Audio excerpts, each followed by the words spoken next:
Lieutenant Walter's condition. December 23rd to 30th. After the storm, the wind settled back into its old quarter, blowing pretty briskly from the northeast.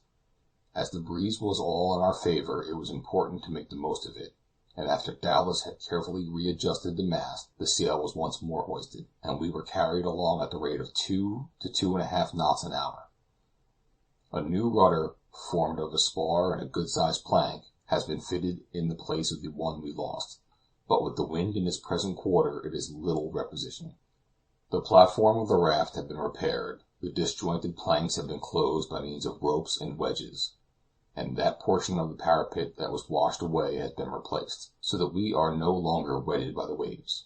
In fact, nothing has been left undone to ensure the solidity of the raft, and to render it capable of resisting the wear and tear of the wind and waves.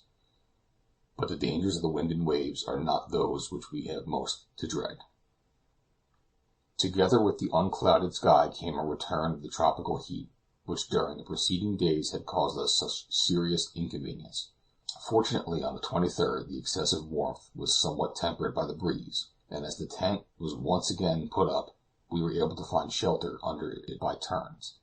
But the want of food was beginning to tell upon us sadly, and our sunken cheeks and wasted forms were visible tokens of what we were enduring. With most of us, hunger had seemed to attack the entire nervous system, and the constriction of the stomach produced an acute sensation of pain. A narcotic, such as opium or tobacco, might have availed to soothe, if not to cure, the gnawing agony, but of sedatives we had none, so the pain must be endured. One alone there was among us who did not feel the pangs of hunger. Lieutenant Walter seemed, as it were, to feed upon the fever that raged within him, but then he was the victim of the most torturing thirst. Miss Herbey, besides reserving for him a portion of her own insufficient allowance, obtained from the captain a small extra supply of water, with which every quarter of an hour she moistened the parched lips of the young man, who, almost too weak to speak, could only express his thanks by a grateful smile. Poor fellow! All our care cannot avail to save him now. He is doomed, most surely doomed to die. On the 23rd he seemed to be conscious of his condition, for he made a sign to me to sit down by his side, and then summoning up all his strength to speak, he asked me in a few broken words how long I thought he had to live. Slight as my hesitation was, Walter noticed it immediately. "The truth," he said. "Tell me the plain truth." "My dear fellow, I am not a doctor, you know," I began, "and I can scarcely judge—" "Never mind," he interrupted. "Tell me what you think." I looked at him attentively for some moments, then laid my ear against his chest. In the last few days his malady had made fearfully rapid strides, and it was only too evident that one lung had already ceased to act, while the other was scarcely capable of performing the work of respiration.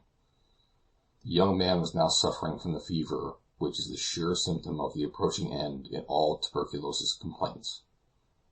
The lieutenant kept his eye fixed upon me with a look of eager inquiry. I knew not what to say, and sought to evade his question. "My dear boy," I said, "in our present circumstances not one of us can tell how long he has to live. Not one of us knows what may happen in the course of the next 8 days." "The next 8 days," he murmured, and he looked eagerly in my face, and then, turning away his head, he seemed to fall into a sort of doze. The 24th, 25th, and 26th passed without any alteration in our circumstances, and strange, nay, incredible as it may sound, we began to get accustomed to our condition of starvation. Often, when reading the histories of shipwrecks, I have suspected the accounts to be greatly exaggerated, and now I fully realize their truth, and marvel when I find out how little nutriment it is possible to exist for so long a time. To our daily half-pound of biscuit the captain has thought to add a few drops of brandy, and the stimulant helped considerably to sustain our strength. If we had the same provisions for 2 months, or even for 1, there might be room for hope, but our supplies diminish rapidly, and the time is fast approaching when of food and drink there will be none. The sea had furnished us with food once, and difficult as the task of fishing had now become, at all hazards the attempt must be made again. Accordingly the carpenter and the boatswain set to work and made out lines out of some untwisted hemp, to which they fixed some nails that they had pulled out of the flooring of the raft, and bent into proper shape. The boatswain regarded his device with evident satisfaction. "I don't mean to say," said he to me, "that these nails are first-rate fish hooks, but one thing I do know, and that is, with proper bait they will act as well as the best.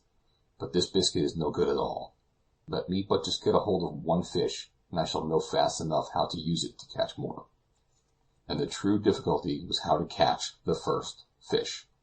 It was evident that fish were not abundant in these waters; nevertheless the lines were cast, but the biscuit with which they were baited dissolved at once in the water, and we did not get a single bite. For 2 days the attempt was made in vain, and as it only involved what seemed a lavish waste of our only means of subsistence, it was given up in despair. Today, the 30th, as a last resource, the boatswain tried what a piece of colored rag might do by the way of attracting some voracious fish, and having obtained from Miss Herbey a little piece of the red shawl she wears, he fastened it to the hook, but still no success, for when, after several hours, he examined his lines, the crimson shred was still hanging intact as he fixed it. The man was quite discouraged at his failure. "But there will be plenty of bait before long," he said to me in solemn undertone. "What do you mean?" said I, struck by this significant matter. "You'll know well soon enough," he answered. What did he insinuate? The words, coming from a man usually so reserved, have haunted me all night. Chapter 37.